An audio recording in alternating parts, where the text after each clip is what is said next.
Hi, it's just a few days to the marathon, and I know lots of you will be thinking about how nervous you're getting, how to finish off your training without injuring yourself, making sure that you're on top form for Sunday.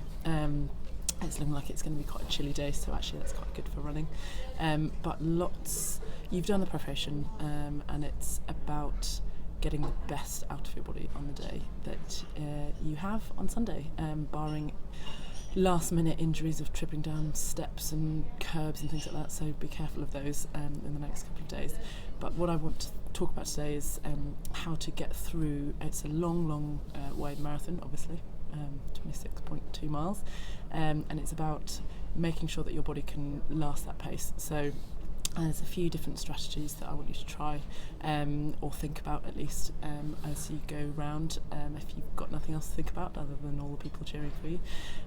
So the first one is how you're breathing. So there's a huge, you have to take breaths throughout the whole thing. So if you can utilise breath to keep your body from fatiguing, from aching, to stop your lower back from aching, to stop your upper back from aching, and generally to keep a rhythm with your breathing, with your running. So a lot of people, when they get tired, everything comes in, and if I turn sideways you'll see everything protracts. So what I want you to do is open out your shoulders and utilise those elbows, and really run, pushing your elbows backwards. As soon as you push your elbows backwards, you open out the front of the chest there. So if you can think about things like that, even if you don't think about them all the time, every time you see a new 5 mile marker, have a think about it again, or less than 5 miles every mile.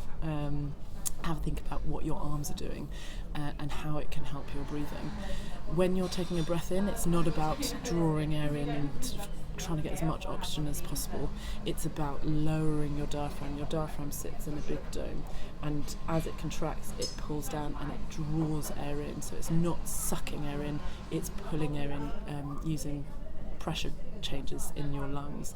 So if you think about that, if you think about the bottom of the rib cage expanding rather than you pulling air in, it's much less effort for you to do it.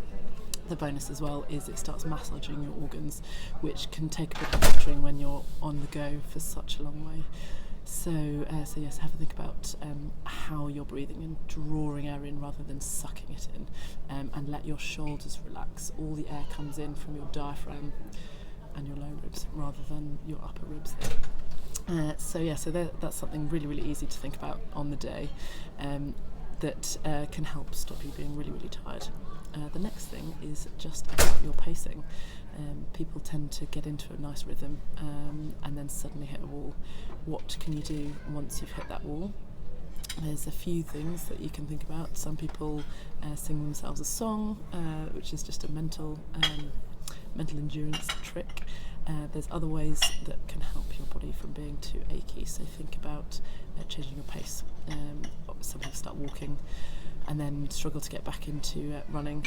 I would probably suggest going faster rather than slower if you can, even if it's for 20 steps, 50 steps, 100 steps, for a mile if you can do it.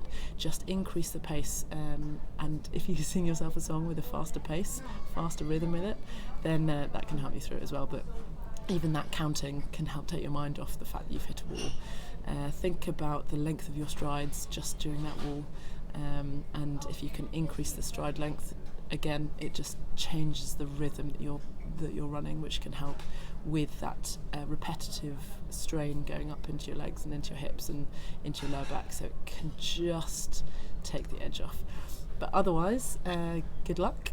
I wish everyone, everyone gets their PB that they want, or just through the finishing line.